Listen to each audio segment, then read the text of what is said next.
Dun-dun-dun. And we are live. All right. Welcome back to the All Things Aged Care Weekly Wrap-Up. My name is Anthony Nguyen, aged care recruitment expert and host of the Pioneers in Aged Care podcast. If you're looking for a clinical, management, or executive position in aged care, or if you want to be on my podcast, just let me know. Normally, we have Robert Covino. He just got off a flight and is Zooming to his office so he can jump on with us. But if he doesn't come on, well, no, you know what? Oh, there he is. Good timing. All right. Well, There he is. His avatar is there. I think he's in an Uber. But I'll just do the rest of your intro, Rob. So Rob is the founder and CEO of Mirrors Australia. He led the creation of technologies like Mirrors Metrics and Care Minute Manager, and now Mirrors Plus, an AI-powered platform uniting software and data to streamline everything from admissions to compliance. Rounding out our hosting crew is Owen Matheson, strategic connector and founder of Mission Critical Group, who works with owners, boards, and executives with a knack for connecting the right people, opportunities, and capital to unlock growth and drive innovation. And our special guest for today is Dane Mitchell, Managing Director of Optimum Allied Health. Instead of the usual intro, I'm going to play this little clip so you get a sense of what he's about.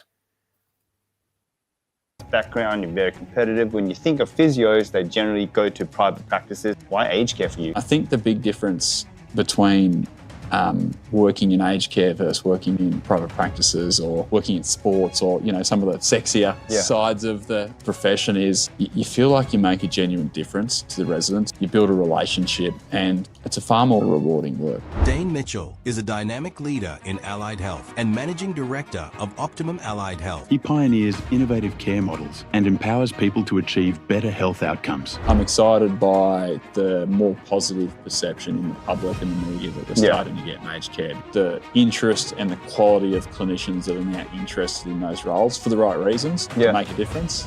That I'm really excited by. Can you tell me about the importance of reablement? Oh, look, reablement is... Aha! Whoa. Oh, cliffhanger. What is reablement?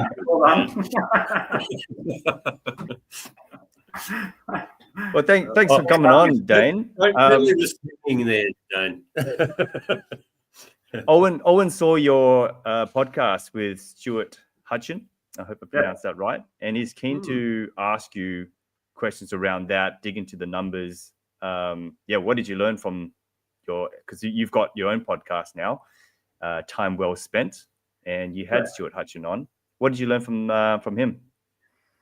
Mate, I think every time you catch up with Stu and his partner, Grant Cordroy at Stuart Brown, you're drinking from a fire hose of knowledge and information. So we were pretty stoked to get Stu on for 2 episodes because we couldn't really cover everything in one. So what did I learn?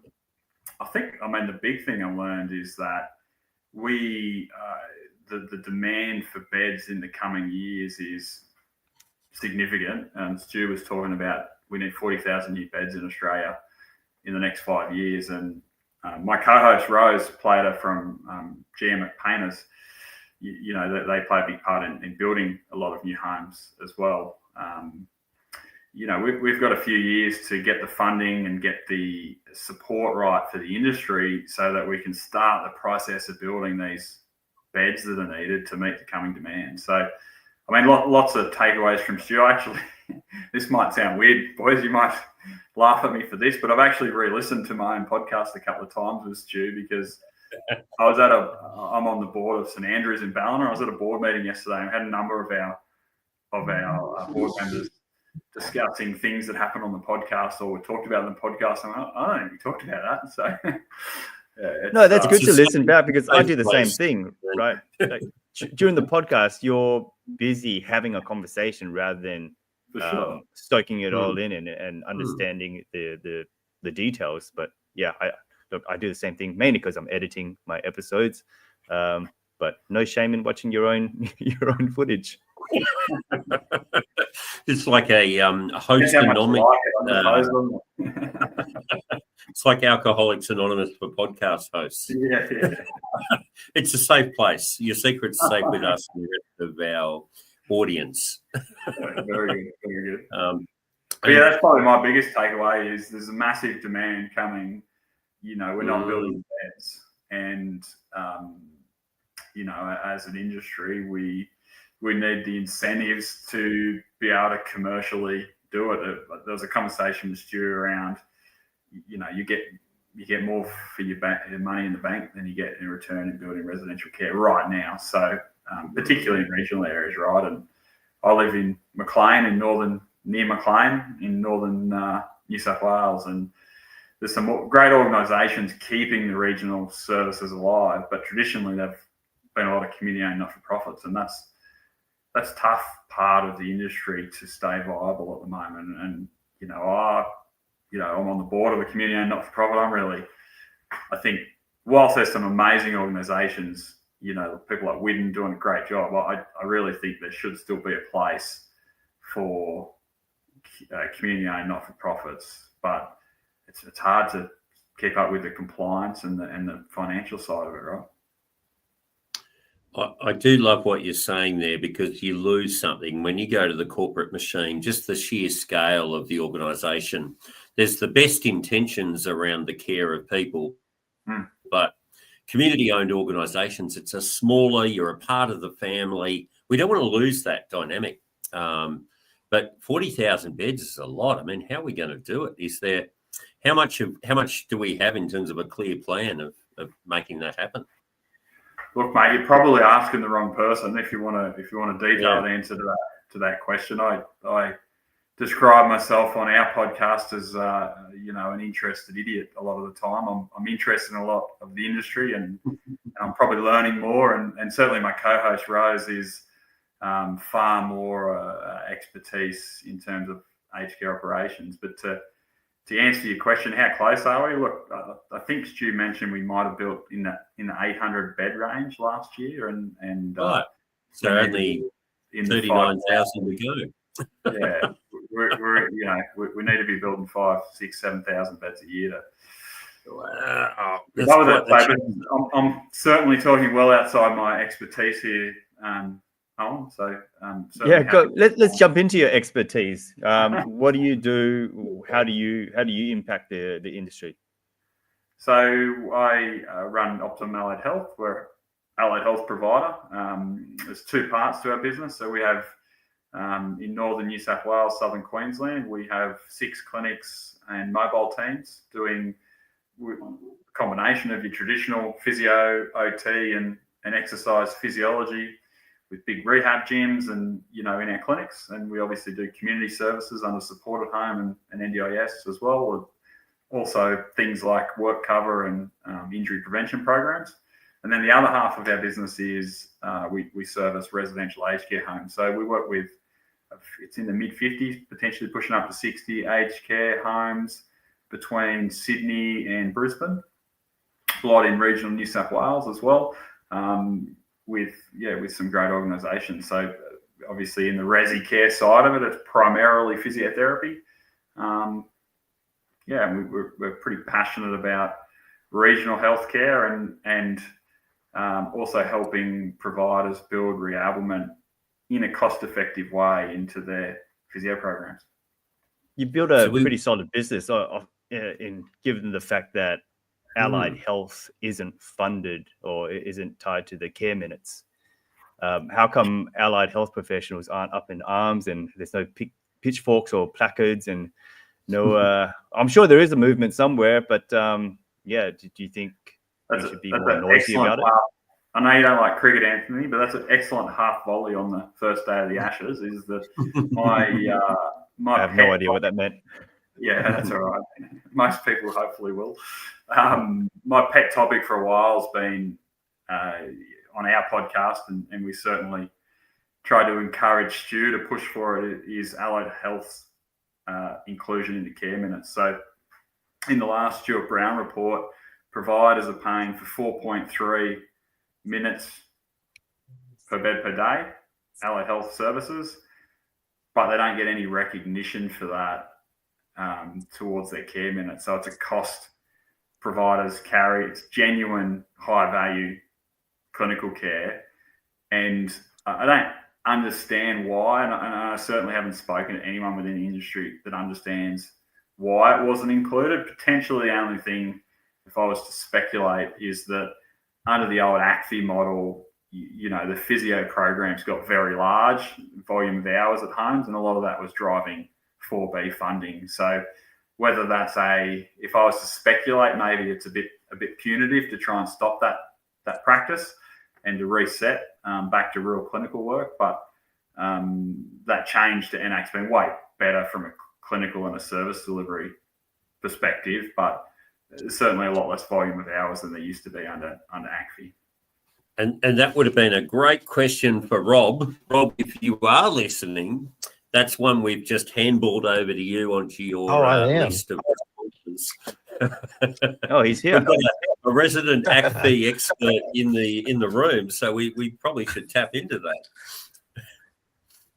Yeah, no, it's a great question, and it's something the department has been tweaking with for quite a while. And we saw lifestyle and changing of the alignment to very specific awards. But really, in summary, what the department is really trying to do is establish an overarching total direct care cost base. And Allied is reported up in some of the wider ACFAR and other reporting and the cost of that allied services that they look at, but for the purposes of where they're at with the reporting accountability to the taxpayer-funded entitlements, which is what ANAC distributes with each of those case mixes.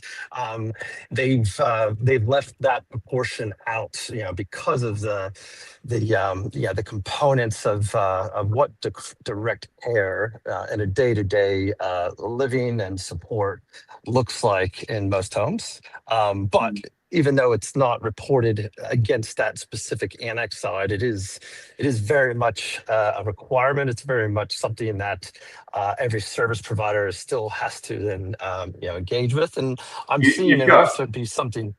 I was just going to say, because under, I think it's Section 8 of the Aged Care Act, there's the providers have to provide suitable allied health intervention for maintenance and storage therapy. So it is a requirement, but there's no care minute funding for it.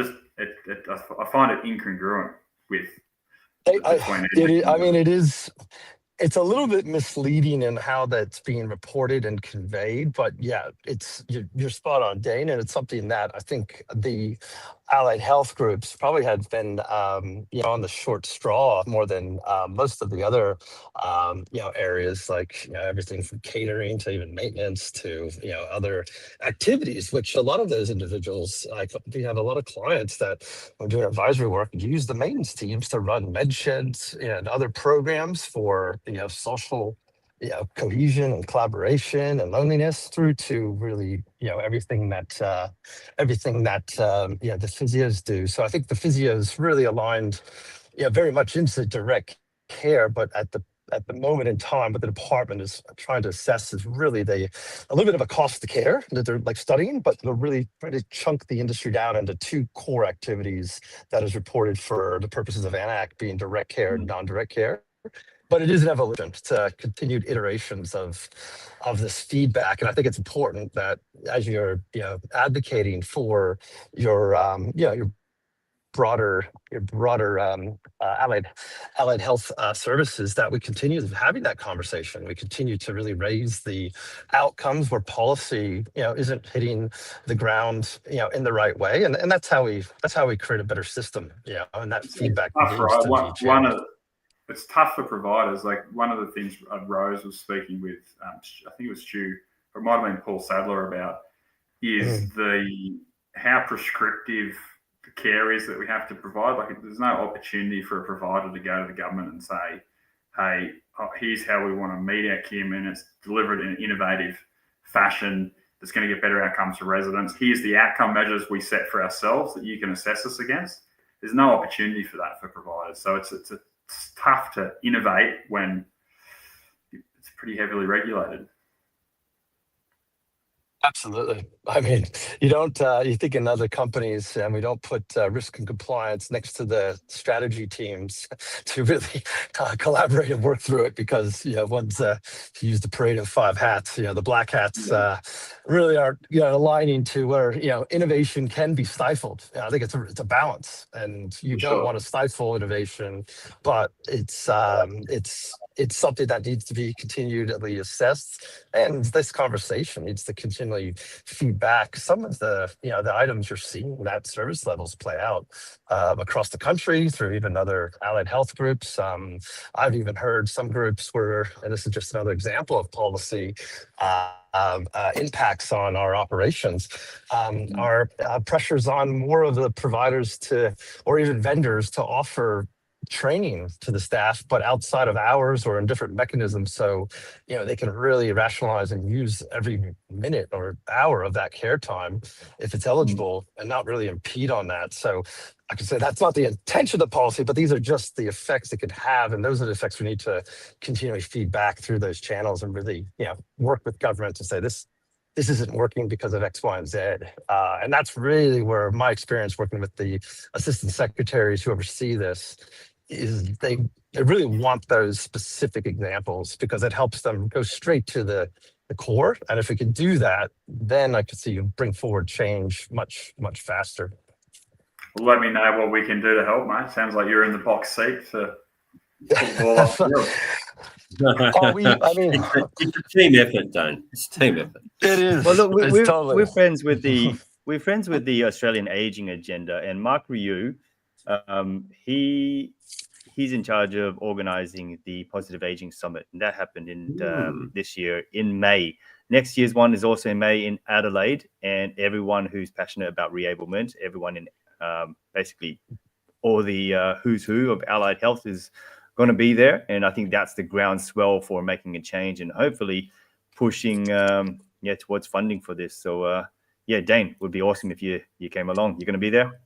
I will be, yeah. On your encouragement. Sorry, mate. You were thinking about it. Your people have got to talk to Ant's people, and he's got to sign up. Tell us. Looking forward to it. It's I think as an industry, it's a big industry, but a lot of the time it's not, right. And the more we can collaborate and have a coherent voice, there's plenty of room at the table for everyone. And we have to give a clear message to government, because if you don't, it's hard to get change, positive change at the best of times. So, if there's things like this that us as allied health providers and other parts of the industry can collaborate on, I think it's important that we work together, because you won't change anything otherwise. Absolutely, Dan. And I think that's the other point. I don't think, most providers probably don't see that the whole ecosystem around the providers is going through transformation as well. I mean, us vendors, us suppliers, with your practices and others.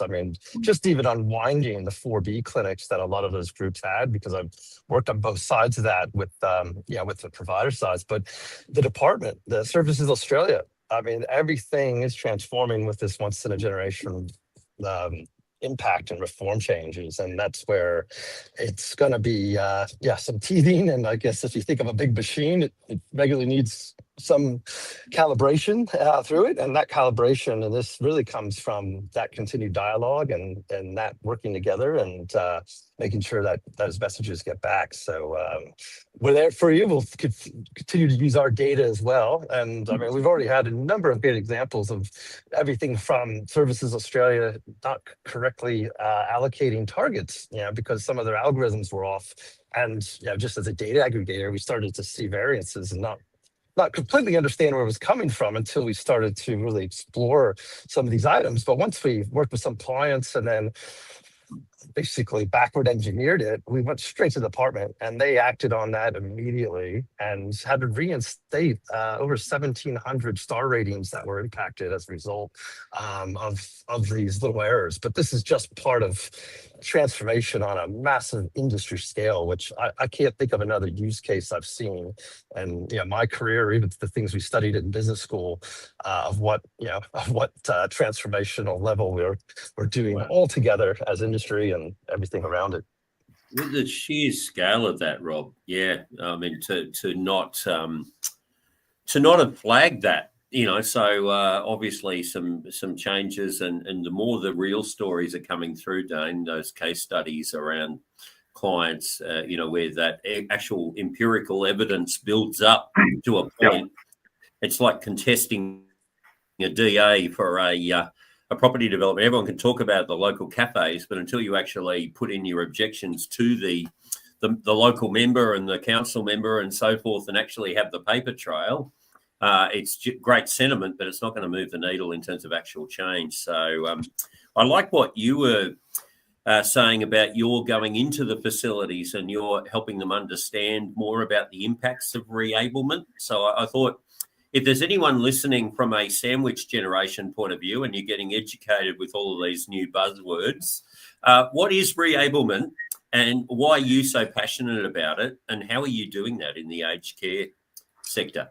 Great question. Great three questions. But what's reablement? Reablement it's effectively strength and balance exercise programs delivered in an appropriate format in, whether that's home, supported home, or it's in aged care. And ultimately, what matters is helping older Australians stay safe, active, and as mobile as possible. And it's not a magic bullet in that you're dealing with a certain cohort of people who some aren't interested in pursuing that, and that's okay. But I think there's a real opportunity for providers to develop their own unique programs that can differentiate themselves. And that's what we've just started working with providers on. Is we run a workshop where this is brand new, by the way, but it's something we've developed recently. And what we're doing is sitting down with providers, spending half a day with your clinical, with your marketing, with the exec team, getting all your stakeholders on board and coming up with how do we come up with a program that's going to get clinical outcomes for residents, what reporting and data. I know, having interviewed but not yet released Rob, I know he's passionate about data for our podcast. Coming in the next few weeks too, Rob, by the way. Stay tuned. Yeah, it's coming. Be the best one yet. So clinical outcomes are you chasing? How do you want the program to look and feel, and what do you want your residents to see within the facility? How do you want to design your space? So we go through the whole process with a provider, and at the end of it, we work together and we come up with a branded program. So, and that program can be delivered consistently across facilities. There's process documents and things like that come with it. So I just think it's a real opportunity. It's not going to benefit all residents, but it's something that's available for all residents, and we can deliver it in a cost-effective way through a mix of one-on-one, small group and large group programs. And we've got some ways we do that if you wanted to talk more about it. Are you giving away the golden goose? Are you working yourself out of a job here? Maybe, but look, mate, it's not. I think, like everything, it's execution, right? Like I'll give you my proposal, but you've got to be able to, you've got to be able to staff it. It's how you recruit it. It's how you clinically train and deliver it. And I think for us, 100%. we want to be the best at the basics, and it's all those things: delivering a consistent program at scale, keeping it aligned with the brand and how that should feel for each provider. And everyone's got their own ideas, right? And we started out with our own programs that we wanted everyone to run, but what we realized is that all homes are different, groups are different things matter differently to different people, right? So we've come at it in a different way now, is that now we're helping providers develop their own program, their own hero program that can help position them in the marketplace. without breaching confidences or naming names or whatever, what sort of problems did you encounter in terms of understanding how they can offer reablement? Did they have an awareness of it? Were there simple things that you could bring into play that they hadn't thought of? Just for those playing at home, so they get to join the dots a little bit on why they should talk to you, Dane. And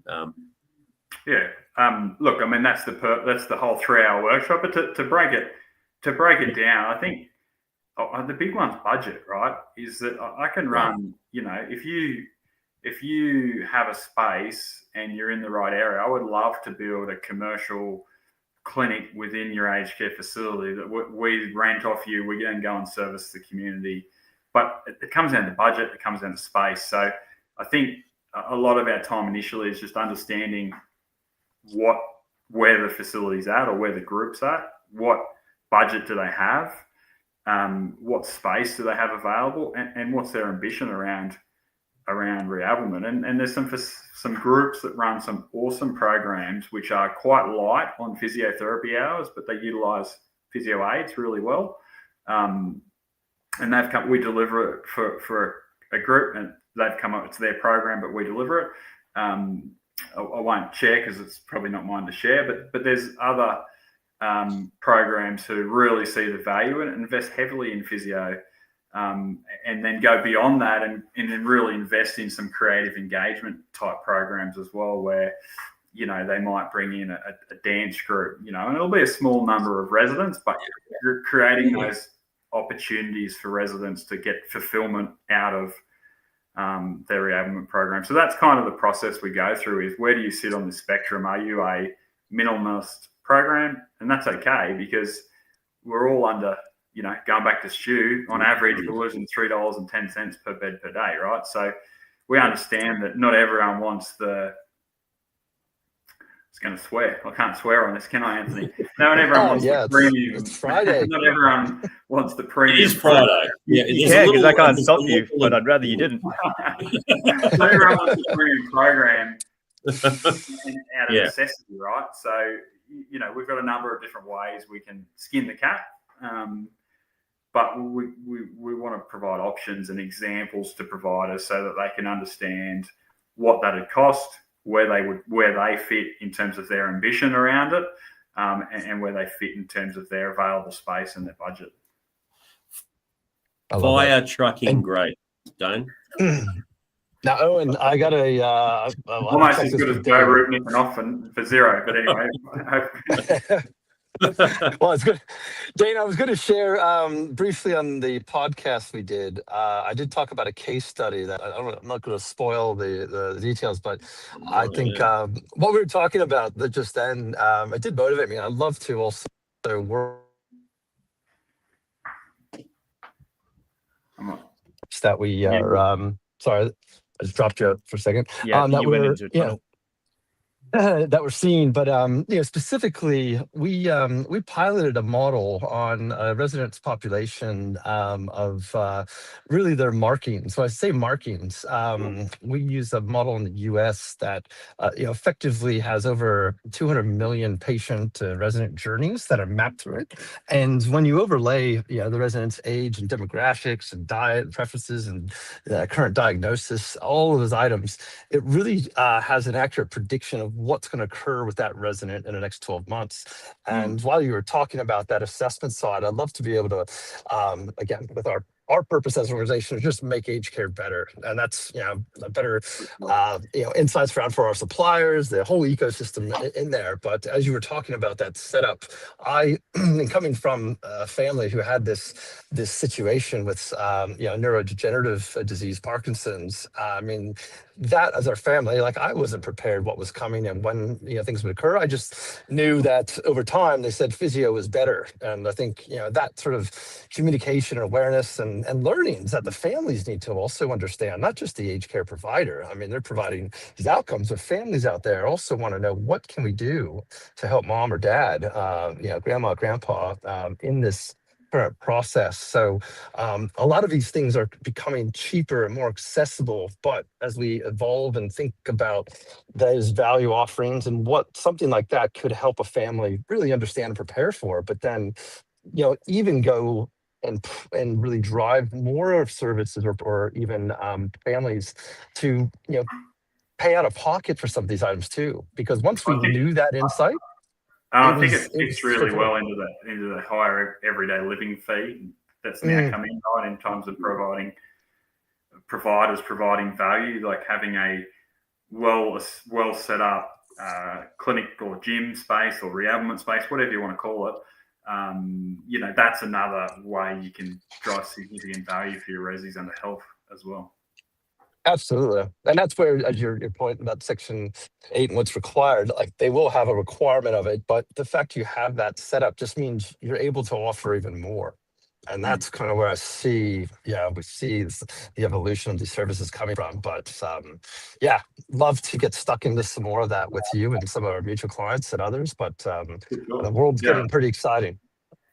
It is, yeah. So, look, I think, as an industry, it's an exciting time to be in the industry. I feel like we've been through the tough time. We're getting the reform, we're getting the attention, and maybe we don't have it completely right yet, but from a legislation and funding perspective, but I think we're getting a lot closer, and I think we're starting to see more positivity. Obviously, what Ant's doing with his podcast and this show as well, and obviously what we're trying to do with Rose and I are trying to do with our podcast as well. Tell better stories, right?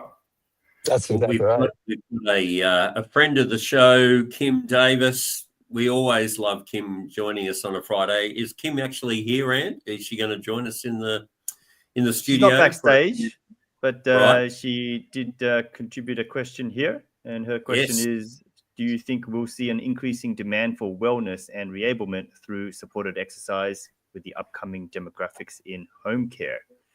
You got this, Dane. Yeah, look, I mean, I think the short answer is I do. I think it's hard to tell this early in supported home if it's because we're talking about home care, right? But with the structure of home care and the how the budgets don't carry over past the quarter, well, there's only a small carryover at the end of each quarter. I think there's going to be pressure on providers to make sure that residents are utilising their budget every quarter, and with some of the allied health being clinical, I think that's going to drive a lot of referrals in allied health and other clinical services because there's no co-contribution. But in terms of demographics, I think we're already starting to see a higher expectation of wellness and reablement services. And I certainly know, my parents compared to my grandparents, my parents are mid-60s, their expectation of support and lifestyle compared to, say, my grandparents who are happy with the support they get, will certainly. So, I mean, I'm not sure if that answers your question properly, but my answer is yes, I do. Tell us some of the human side of things. Everyone loves a great story. Tell us about some before and after reablement, case studies where people didn't, the prognosis wasn't good. They were recovering from something or they had a long-term ailment. And through reablement and doing what you and your team love doing, the quality of life you've been able to bring back to some people. Good question. I'm actually not a physio, Owen, so I don't have a lot of the personal, but I give you, I'll answer that question differently. But I think what a lot of the great stories we see are the little things, but the little things are the big things, and it's maintaining your ability to get in and out of a chair or be mobile enough to get in and out of a car. Because if you can do those things, you can visit the grandkids or the great grandkids. You can see your family. You've got opportunities to go to social groups, So I think the great stories we hear and our team talk about are often not, they're not the great big, I wasn't able to walk, I can walk again. You do get them occasionally, but I think that the big wins and the big goals we hear and love helping people achieve is the things that really matter, and it generally centers around your ability to engage with and spend time with your family or your friends and the things that you're passionate about. So that's what a lot of our team talk about most, is the most emotional connection they feel to an outcome is often maybe not the most clinically significant change, but if it's an older person being able to go to their, grandkid's birthday party or to a wedding, that's the stuff at the end of the day that matters most, right? It's not just reablement in aged care. It's I'll show you this clip, and I stumbled on this clip. This video footage was taken maybe 7 years ago, and I saw it and I was like, oh my God, I was so out of shape, out of way. And this is when I was suffering from like 8 or so years of chronic back pain. And I was afraid to sneeze. I was afraid to tie my shoelaces or cough at the right angle unless I was fully braced. And I thought my life would be, I wouldn't be able to have kids because I wouldn't be able to play with them. I was like, if I can't play with my kids, why have kids, right? So check this out. And moved slowly. Despite all this, he didn't improve. So I clipped it. I'm not sure about the man bun, Ant. Sensei. You did it, Ant. I didn't know that about I did your it. story. Oh, man, if I can get the man bun back, I'd go for it. It's that easy. I got it off. I'm here at the conference like this. Man, that is every one of us. I was the same. I wasn't able to pick up my my second born child for about 3 years as his first steps. My back was so bad. I had L2, L3, L3, L4. I lost about 25% muscle mass in my left leg, and thought the same things, Ant. That's it's a new landing, but I finally got back in it after 8 years later, and just to show you that reablement. But also that is to what Kim's point was about 6 episodes ago about the wellness curve. How long can we prevent or stay above that curve of really that life curve? Yeah, I heard life you, curve. Kim. Yeah, keep above that life curve as long as you can. There it is. Yeah, sorry, Kim. Oh, the wellness curve, the life curve. So yeah, I think Dane, to your point, it's all about continuing and prolonging our ability above that point where once you cross it at that age, it's very hard to recover or go back above it. For sure, and you got to maintain your strength and your muscle mass, particularly in your legs, and your balance. Right, they're the two key things as we get older that are going to help you the most. My current wellness and reablement goals are I got my oldest boy's 15. I got 2 more boys and a little girl as well, but is to currently beat them at sport for as long as I possibly can. So he's got me for speed now. So we've had to adjust the competition. But yeah, look, it's everything, right?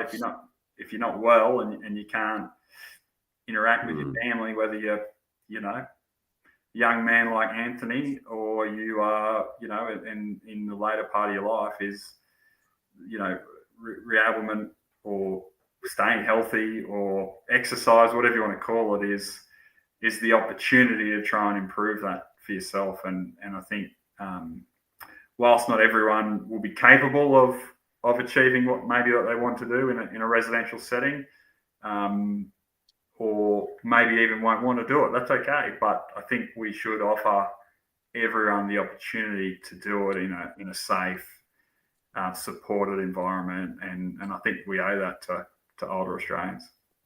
So, Dane, you're attached to like a bit of a community of purpose. Obviously, Ant's talking about the upcoming event next year, the Positive Aging, I think it is, the Positive Aging Summit. Aging Summit, yep. Yeah. Thought leaders, there's those people that like to do a little bit of research and go, I like what Dane was saying there, but I have no doubt there's more to know. And the more you know, the more you don't know. So if you were to name drop a few people that have inspired you in terms of books or resources so people can understand a bit more about, reablement, where would you point people? Look, I think probably, and this is someone we're fortunate to work with, is Jenny Hewitt she works with Widden now, but she's author of the Sunbeam Trial. I know she's been a guest on Anthony's podcast. I think Jenny's also from Northern New South Wales, but we're raising the roof for Jenny. We haven't raised the roof this episode. We haven't. Jenny Hewitt. Yeah, so that's probably the first one I can think of. We talk a lot about it on our Time Well Spent podcast. So a shameless plug there for ourselves. You don't. Yeah, but we'll shamelessly plug you as well. We're a community of purpose. We want you. If you succeed, we succeed. We move forward together. That's right. Each achieves more. Team. And tell us more about Time Well Spent. Why Time Well Spent? What was the genesis of the idea? Were you beers on the pier like we were?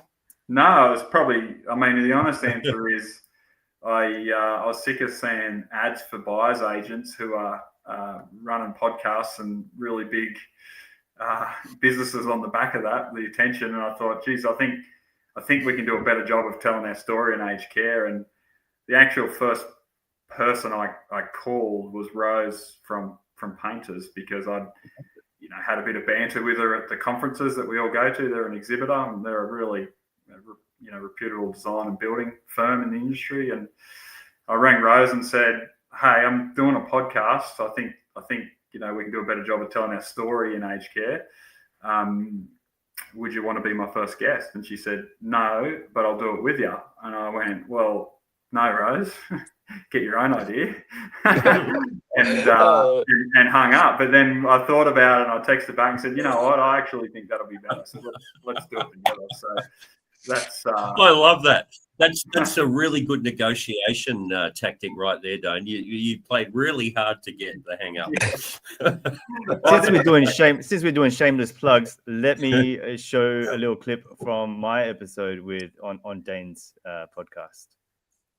For nurses in 2021, huge shortage. I would make registered nursing placements and say, even give me new grads, give me anyone with a pulse, right? And then I'd call the nurses. They say the words aged care. They'd hang up the phone on me, or they say those words: understaffed, underfunded, under-resourced. Aged care employees aren't underpaid anymore. Anthony Nguyen is a bold aged care disruptor who refused the status quo, launching a multi-platform movement to redefine talent and leadership by giving a powerful voice to the people moving the industry forward. In the last quarter, residential aged care complaints, there was 1,606, which is a 13.7% increase. Is that hurting your clients? I can't comment on what type of complaints they get. I did say to Tom Simonson, I said to him, I'm sure you get a lot of complaints. And he said, I don't get complaints. I get feedback. So is it about changing how the public sees aged care, or is it more about changing how the workforce sees aged care? I think we start with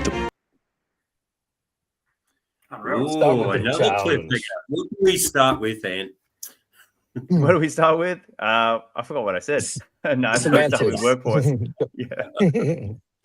the complaints. We start with a big why. Why do we do all of this? Because we care. That's why. Yes. That's why we're all things aged care. I think our Genesis story. I think we need to take control more of the narrative for our industry. I think we get so much in the past. Have had so much negative media, and it's always that clickbaity that how bad's this? Four Corners, 7:30. Yeah, current affair. and it's similar to Ant motivation too, right? I think it's an industry that I'm always surprised by the quality of the people working in such a regulated, tough environment. It's tough to make a dollar. There's huge demand. You're regulated within an inch of your life but we constantly talk about innovation, but it's hard to innovate within a bureaucracy, right? So I just think if we can tell a better story, and I think there's such a negative public perception at times of working in aged care or receiving aged care that we have to change that, because when you actually visit a facility and you deal with the staff and you meet residents who live there, and vast majority of the people are happy and they're happy with the quality of the care. Of course, you're always going to get complaints and feedback. Shock and awe right there. Yeah. They're actually happy. I had an interesting. I'll see if I can pull it up here because I don't want to misquote it. But the Catalyst report, Kevin passed on some research that they did, and it was that there's public versus proximate positive sentiment across care. And is this Kevin McCreaton? Yeah, we'll raise the roof to him. Yeah, good fellow. Yeah, He passed on this graph that he's done, and 18% of the public had a positive assessment of their attitude towards the aged care sector. So that's people either receiving care, family members of people receiving care, but people who are actually involved. Sorry, that was the public not receiving care. And then the people who are proximate to the industry, 71% of them had a positive experience. So there's a huge difference, right, between 18% public perception positive versus 71% of the care recipients and the family of the care recipients. So I think absolutely the more things like this and Time Well Spent and Pioneers podcast, the better, because it has impacts. It has huge impacts because you think of the young nurse who's finishing his or her degree, Western Sydney Uni or Bond or wherever they are, and that's your perception. Before you even are forced to undertake a placement in a home. How do we build a strong recruitment channel to our sector? How do we attract the best minds and talent and enable them to look at aged care as a very challenging but also very rewarding career path? Because if you're in an acute or in a different area, you may just do one thing as an RN. You may just do, or if you work for an oncologist or you work for a urologist, I mean, it's a very narrow focus. Whereas geriatric and geriatric care and nursing, I mean, you have to be across every potential system and what is going on within the human body to be aware of it. So it is challenging, but at the same time, I do feel we've done a big disservice, or the government could do more for the sector to promote that awareness as part of even just a recruitment strategy to bring more talent and young nurses and clinicians to that sector under that same because of that same point you raised, Dane. Perception matters, right? Perception's reality. Totally. I like that, Rob, because you're kind of highlighting that there's a massive generalization that nurses only do care, but it's so much more. It's the value adding. It's the awareness of the person, their environment, their family, the community. They're multitasking all the time. So just like ants on a mission to bring sexy back to aged care, it's that's that mission, isn't it? So we're all on that mission. We're in arm in solidarity. And we need Radio Rob to get some funky beats happening because the party is over here in aged care. That's right. And just wait till the elf gets going. In your clip, you didn't include your famous quote of CEOs of porcelain drones. Well, there's never a wrong time to say all for one and one for all things aged care. We're not wrapping up just yet. Hey, Dan, I got to say, your podcast, I really enjoy it. And I'm a little jealous because you guys are more interesting than I am as hosts. But I see my podcast as the gateway drug of aged care podcast. So it's geared towards people who know nothing about aged care, and I'm trying to draw them in. And then once they go, okay, this sounds interesting, let me learn more. Then I think your podcast will tackle the more challenging issues, and you ask the harder questions. And you're smart enough to know what those questions are, and I'm not. So I ask my basic questions, understand the surface area stuff, and draw people in that way. I'm probably lucky, mate, that I selected a co-host who's smarter and more experienced in the industry than me. And genuinely, I see myself very similar to. I feel like I learn more than the audience sometimes. So Rose has certainly got the industry expertise and knowledge to sort of craft those more technical parts of the conversation, and I certainly don't think yours is less interesting, but I appreciate the plug. Well, it's all about you, man. I think what we're trying to do, interesting, this may be of interest, when when Ant first rang me to say, "Hey, you want to sponsor?" I was like, "Yeah, of course," because I'm annoyed that you beat me to it. I've been thinking about doing this for ages. But then 20 or so, 30 episodes in with Ant, and I'm like, "Mate, I've got to do this now. Do you care? Like, I don't want to step on your toes. I don't want this to be a problem. I love working with you." And he's like, "Bro, I don't care. Do it." So what we're trying to do differently is I think there's a lot of media around the industry where we don't maybe pull the scab off the issues, and we don't push a bit harder and ask the tougher questions. And certainly both Rose and I are happy to enjoy ruffling feathers where possible, respectfully, of course. But I think there's a real space to have more deeper, meaningful conversations. I think one of the most interesting ones we've had was with Adrian Morgan. It was episode 4 or 5, Support at Home, but maybe not when you need it, I think it was called. And he really dove into the detail and the challenges of support at home. And we've had a ton of feedback on that because he really succinctly summarised the problems with some possible solutions. So, we want to try and tackle issues. Yeah. You know what's so funny about Kim's comment? Kim commented, "Need more aged care influencers like you guys," and that's to me that's really funny because I write these these weird adverts, not weird, but I write adverts differently. My very first advert that I wrote differently was titled "Aged Care Influencer," and when I wrote that, I was like, I just put those words together because there were influencers in every industry, but there were no influencers in aged care. Who would have thought aged care would have influencers? Who would have thought I would be an aged care influencer? Who would have You thought? even call me that. But yeah, my first advert, and I write these provocative, clickbaity perhaps adverts all the time. But yeah, my very first one was titled "Aged Care Influencer," and I was trying to attract that type of person into the industry so that could influence a positive perception. Totally. I mean, that's where I am now. And So maybe we talked about that at our podcast too, or the your live cast with me about where and reason why the wharf and this. Owen loves the wharf, but really it was the same to compete and bring talent into this industry. We need to bring sexy to Maris so that Maris can then bring talent into the sector to work on technology, to work on problems, to be the future consultants, because and we picked locations right next to Google and where Apple was originally going to be at White Bay there, and that was deliberate to try to put ourselves right in the middle before influencers were really a thing. This is going back 15 years now. I feel like the old guard of aged care.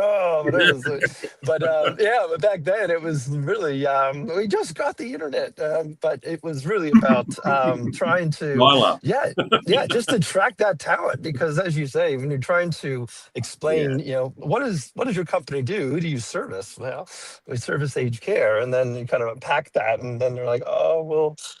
And at the time, this is when every engineer and every capable developer was going to Atlassians and other entities, and we're trying to vie for those those people at a UTS and University of Sydney, and you have to bring a little sexy to the new guard. Like, they expect it. There's a lot of even technology that they will be expecting when they start at a service. And if we have an abacus and a slide ruler, I think we're going to lose them. So I can't understand why, Rob. Rob, that's probably worth delving into a little. I mean, you're a technology guy, and you're always pushing the boundaries. You're always looking at the horizon. How are we attracting that talent? It's obviously got to be a lot more. There's got to be more to the picture. Oh, there totally is. I mean, right now it is a little bit dog eat dog, because Ant would have the stats, but if that resource has 10 industries to pick from with their capabilities, how do we track them over here to our little patch? Now, providers have, the not-for-profits have the ability, to do salary sacrificing. I think a lot of PCWs, personal care workers, PCAs, worked out you can work for 4 of them and salary sacrifice 3-4 times and get a pretty good wage and outcome. But for vendors and for other the adjacent private suppliers to the sector, it is hard. It requires a constant iteration and looking at it, because Australia is in a skill shortage across the board. I mean, we need more people, more nurses, more of everything with with a growing country. And I think we talked about that in the context of building last week. But it requires things like this, more discussions, more ways to highlight the operations around what we do and provide, so that they're getting, and we're changing that perception, as we talked about earlier, for these individuals. And I think even how we attract somebody to apply for a job even has strategy around it, for us, and where we place those jobs, and specifically inside of some of these social and other platforms such as LinkedIn and your Instagram and so forth, because that's where really that new guard is coming from. And until we have that balance equation, which is going to be a long way off, it's going to require a lot of innovation and people like Ant to really help the sector and some of the other I just add to that, Rob. Like, obviously, you got to get the cake right. You've got to have the opportunities and the incentives. But I also think, like, I'm deeply passionate about Australia and Australians, and I think there's a real opportunity for purpose-driven work within aged care too for a lot of Australians. And whilst we get all those bits right, I think we do have a meaningful work and a purpose to sell to potential staff, where what you do can make a difference. I agree. I love that, Dane. It's the power of the why, isn't it? I mean, once you've come into the aged care industry and you see how much people genuinely care, you don't want to leave. You're like, wow, this industry actually exists, where people do things for the right reasons. They genuinely don't have an agenda outside of how can I serve you better. It's a beautiful place. You're beautiful people out there. Whoever's listening right now, we love you and we celebrate you. And we said on our Aged Care Employee Day, heroes wear name badges. So a shout out to people on the front line, and then all the people in management that are, making it happen with doing more with less. Dane, I did want to ask you, we hear a lot of podcasters talk about advice to the next generation, because you're looking at continuity. You want to make, what you do sexy. What are you saying to the future of your industry out there, and why they would come and work with you at Optimum? Share the mission. Yeah, look, I think if you're looking for work where you make a genuine difference to someone's life, I think aged care is the best opportunity for both career growth and development and meaningful work. If you're a physio and you're passionate about private practice or sports and you want to do that, great, go for it. But if you want to work with people who value your input and who have a lot of wisdom and stories to share, I don't think I've always had so real short version. My mum grew up in an orphanage run by Baptist Care. My nan, who not biologically my nan, ran it.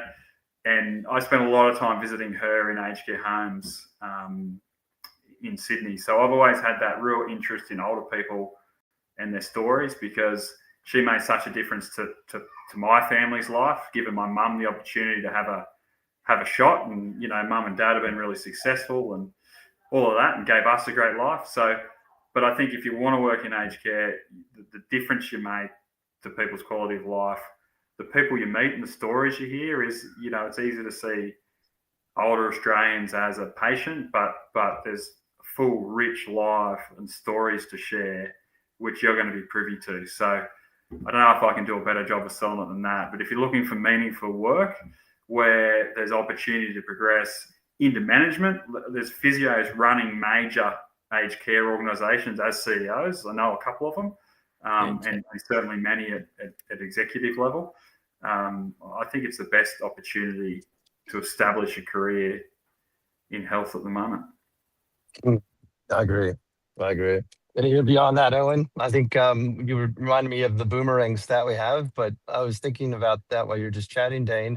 Every one of the team members that has come into Mirrors that's been outside of industry and they've tasted the industry and moved on, they've all moved on into another role inside of the human services arm of this industry. So I think, that's also something that I see, I guess, our organization as part of enabling that too, to just continue to bring in our unique way. And as an allied health supplier too, you'll be attracting a lot of new talent, that physio assistants, grads, and physio and OTs to a sector where probably many of them never would have thought they would have. I want to say end up here, but taken on this as a full-time part of their practice. All the glory of being, the Swans physio and things like that. I think come off after you rub about 30 hamstrings in a row and your hands are about ready to fall off. So and athletes are often not very grateful for your clinical care. Right. Well, they cut the power out my house. Let's. I think that's a good time to wrap up, just in case my alarm goes off again. Dane, thank you so much for Raise the Roof for Dane. Yes, absolutely. Raise the It's been roof. great. Thanks for having me. All right, legends. I'll catch you And next don't week. forget to say, as we say here, all for one and one for all. For all things aged care. Yeah, baby.